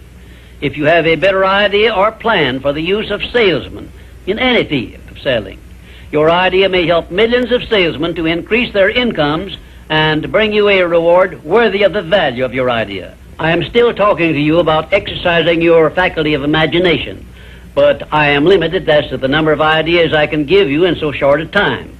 But I will give you some more useful ideas in my next visit. Imagination is a trait which becomes alert only by constant action based on the success principles I have described in these visits. You are the one who must supply this action. The rules of accurate thinking are so clear and simple that I often wonder why so few people ever take time to learn the rules, since accurate thinking is the very foundation of all successful achievements. In this visit, I shall give you a working description of the rules of accurate thinking, which all successful people follow. First of all, accurate thinking is based on two simple fundamentals. They are called inductive reasoning and deductive reasoning. Inductive reasoning is used when the necessary facts on which to base your thinking are not available. In this case, you act on hypotheses, or what you assume the facts to be. Deductive reasoning is used when you have the facts or what appear to be the facts on which to base your thinking. The next step in accurate thinking is to separate facts from fiction or hearsay evidence and determine whether you are dealing with hypotheses or real facts. When you are sure you have dependable facts on which to base your thinking, you take the second step by separating these facts into two classes. One is important facts and the other is unimportant facts. When you do this, you may be surprised at the overwhelmingly greater number of unimportant facts you deal with daily than there are important facts. At this point, you are almost sure to want to ask the question, what is an important fact And how can I distinguish it from an unimportant fact? And I shall give you the answer to this very important question by saying that an important fact is any fact which will aid you to any extent whatsoever in attaining the object of your major purpose in life. And all other facts, as far as you are concerned, are unimportant, and you should waste no time with them. After this visit is over, you can employ the next hour to a great benefit to yourself if you will set down on paper a list of all the facts you dealt with yesterday, separating them into two classes, important and unimportant. As a matter of fact, you will make a profound discovery regarding accurate thinking if you follow the habit of daily taking inventory of all the facts that claimed your attention during the day, putting them down on paper in two separate columns, one labeled important facts and the other labeled unimportant facts. Now let us turn our attention to the subject of opinions and see to what extent loose, unsound opinions are mistaken for accurate thinking. To start with, let us recognize the truth that most opinions are without value because they are based on bias, prejudice, intolerance, guesswork, hearsay evidence, and out-and-out ignorance. These are harsh words I'm using, and they represent the source of most of the tragedies of life which people meet with unnecessarily. And I would say that of all the tragedies which cause misery and failure, none is more merciless or destructive than those which grow out of the indifference of people who make no attempt to learn how to think accurately. I shall never forget an experience I had with President Woodrow Wilson while I was working for him during World War I. I asked the President what effect he believed World War I would have on civilization, and his reply was brief, but it was a masterpiece which you should remember as long as you live. "I cannot answer your question," said the President, "because I have no facts on which to base an opinion." If you will remember Woodrow Wilson's 15-word speech every time you are about to express an opinion about anything, the chances are that you will soon get out of the habit of expressing or even having opinions not based on something more substantial than biases, prejudices, and emotional feelings which often serve as fathers to facts. You will learn, if you observe carefully, that the more successful a person is, the less he is inclined to express wild, unjustified opinions about anything. Also, you must have observed already that the drifters who are suffering with frustrations because they recognize they are failures usually have an assortment of opinions on about everything you can imagine. When I hear someone expressing a definite opinion about something of which I have definite reason to believe he knows little or nothing, I think of an experience I had when I stopped a Quaker on the streets of Philadelphia and asked him the time of day. He took out his watch, examined it carefully, and then in a slow, emphatic tone of voice he said, "Well, sir, according to this alleged timepiece, it appears to be approximately 1 minute and 10 seconds past 12 o'clock. I was particularly impressed by the care with which this Quaker identified the source of his information which he was passing on to me, and I often thought afterward how beneficial it would be if all people who express opinions or give out information would take the time to identify the source from which they were able to speak. I cannot influence all people to engage in this sort of safe thinking, but I can suggest that you give it consideration in connection with this visit on the subject of accurate thinking. Now, I shall give you a simple rule which may help you avoid being misled by unsound opinions expressed by other people. When you hear someone make a statement which your reason cannot accept as being sound, or which you question or should for safety's sake question for any reason whatsoever, ask a simple forward question. How do you know?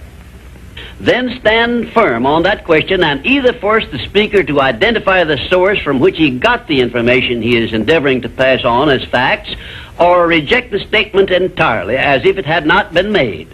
And do this no matter who is speaking or what may be his reputation for truth and veracity. Remember, you are given as your richest birthright the privilege of controlling your own thoughts. Therefore, treat this divine gift with the profound respect to which it is entitled, and do not allow anyone to do your thinking for you, or to influence your thinking in any manner whatsoever, except by the rules of accurate thinking I am passing on to you. Follow this procedure regardless of what people think or say about your method of thinking. If they wish to call you a cynic or a doubting Thomas, let that be their misfortune. But for your own good, go right on thinking by rules which will save you from many mistakes and tragedies throughout your life. Now I will give you 7 rules to follow, which, if you memorize them and follow them as a daily habit, may bring you top rating as an accurate thinker.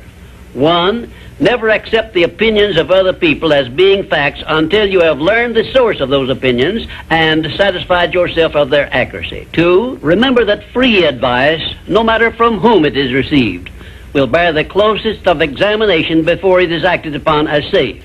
And generally speaking, this sort of advice is worth exactly what it costs. 3. Alert yourself immediately when you hear anyone speaking of others in a discourteous or slanderous spirit, because this very fact should put you on notice that what you are hearing is biased, to say the very least about it, and it may be out-and-out misstatement. 4. In asking others for information, do not disclose to them what you wish the information to be, because most people have the bad habit of trying to please under such circumstances. Well-measured, tactful questions can be of great benefit to you in thinking accurately. 5. Remember that anything which exists anywhere throughout the universe is capable of proof, and where no such proof is available, it is safer to assume nothing exists. 6. One of the great unexplainable miracles consists in the fact that both truth and falsehood, no matter by what means they may be expressed, carry with them a silent, invisible means of identifying themselves as such. Therefore, remember this truth and begin developing the necessary intuitive faculty to enable you to sense what is false and what is true. 7. Follow the habit of asking, how do you know, when anyone makes a statement you cannot identify as true. Follow this habit faithfully, and you will see many persons squirm and turn red in the face when you insist upon a direct reply. The most accurate thinkers are the scientists. They investigate with open minds and never allow their wishes to become the fathers of facts, but deal with each fact as it is, not as they would like it to be. Now, one final word of warning I feel I should leave with you. Study yourself carefully, and you may discover that your own emotions are your greatest handicap in the business of accurate thinking. It is easy for you to believe that which you wish to believe, and unfortunately that is precisely what most people do. This is a method by which many people condemn themselves to eternal failure and defeat, and it is a method which opens wide that sealed envelope which contains the list of penalties they must pay for neglecting to take possession of their minds and use them for constructive ends beneficial to themselves. And now, until our next visit, may I say goodbye. Throughout my life, I've had a wide variety of very high goals, but my major one has always remained the same: to change the world and make it better for this and future generations. Napoleon Hill and his philosophy of success have helped me to develop, maintain, and advance this goal. In his final visit with us, Dr. Hill discusses the nature of universal law and its impact on us all. The 13th visit brings us to the analysis of a law of nature which is the basis of all of our habits, both the good habits and the bad. This law is a vital part of the 17 success principles because it is the means by which you and every other person can put into operation an irresistible power by which your aims and purposes are attained almost automatically by the action of your habits. I have named this law cosmic habit force because it is the law which gives definiteness of action to everything which moves throughout the entire universe. It keeps the stars and planets in their accustomed places, and it fixes the life patterns of every living thing, from the smallest insects to the largest animal, excepting only man, who has been given the means by which he may use this law to establish his own habits and determine his own desires and movements throughout life. Cosmic habit force binds every living thing lower in the scale of intelligence than man with what we call instinct. But man can rise above these fixed patterns by which lower forms of life live and establish his own pattern. This privilege is the only thing over which man has complete power of control and direction. And it is interesting to observe that the Creator never gives man any form of riches without sending along with it the means by which man may do whatever he pleases with those riches. Like every other natural law, cosmic habit force has both a positive and a negative potential application. The negative application of this law is called hypnotic rhythm, which means, among other possible results, it fastens upon individuals that by our neglect to fix our thoughts upon the things we desire in life, and thereby gain the power of cosmic habit force in attaining these desires, the law automatically acts through the negative hypnotic rhythm feature and fixes our minds on the things we do not desire and attracts to us the physical counterpart of these desires. Understand this principle of the law of cosmic habit force, and obviously you will have a better conception as to how essential it is to keep your mind occupied with the life pattern and the things and circumstances you desire until this pattern is taken over and made permanent by cosmic habit force. Cosmic habit force is the watchdog, so to speak, which looks over your shoulder all through life, examines every thought you release, every act in which you engage, and forces upon you the penalties or the rewards in those two sealed envelopes I described in a previous visit. When you understand the principle of cosmic habit force, it is clear enough that you cannot go through life without using the power of this law to carry out the circumstances and the desires you voluntarily choose, or, by your neglect, allow the same law to force you to pay the penalties I described. You have a power of choice here, the same as in all other things, but your neglect to exercise this power brings certain, if not always swift, retribution upon you. Perhaps you now see why I warned you in a previous visit that the two sealed envelopes were not imaginary but real. And of course you now understand that you must avail yourself of the benefits of one or be forced to accept the penalties of the other.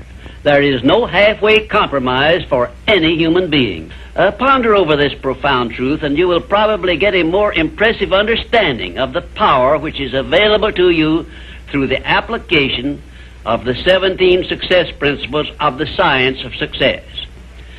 And you may also acquire a better understanding as to why these 17 principles have spread throughout the world without organized business management behind them. Why this science of success philosophy is believed to have brought personal success to more people than has any other philosophy designed to help individuals to take possession of their own minds. The nearest to a description of the law of cosmic habit force I have seen is Emerson's law of compensation, in which he so clearly established the truth that nothing ever just happens by luck, but every effect has its definite cause, albeit we often observe effects, the causes of which we cannot isolate or understand. If you will read Emerson's essay on compensation again, in view of what I have said about the law of cosmic habit force, you may get much more from it than you absorbed from it previously. Now I shall give you a variety of illustrations as to how the law of cosmic habit force operates. First of all, let me call your attention to the fact that cosmic habit force fixes the habits of the electrons and protons of matter, so that their relationship and chemical behavior always follow the same pattern.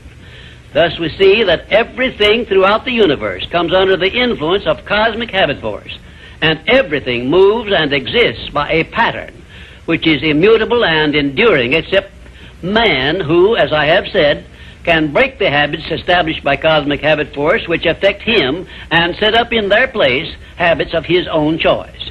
2, cosmic habit force fixes the pattern of every form of vegetation which grows from the soil of the earth, so that each thing reproduces after its own pattern. A grain of wheat always reproduces other grains of wheat, but never makes the mistake of producing oats or some other form of growth. 1 atom of hydrogen and 2 atoms of oxygen combined always produce water, never anything else, because the pattern of their chemical reaction has been fixed by cosmic habit force. 3, when the human mind is focused on a definite major purpose, the law of cosmic habit force goes into action immediately and attracts to the individual the material equivalent of that purpose, and the procedure is inexorable and never varies. However, hypnotic rhythm, the negative application of the law, will just as definitely attract to one all the undesirable things and circumstances which the mind is allowed to dwell upon, such as poverty, ill health, failure, fear, and all other undesirable things. For cosmic habit force, expressing itself through the emotion of sex, is the means by which every living thing perpetuates its species. Understand this truth, and you will better understand the irresistible forces of the profound emotion of sex, the means by which nature creates all living things.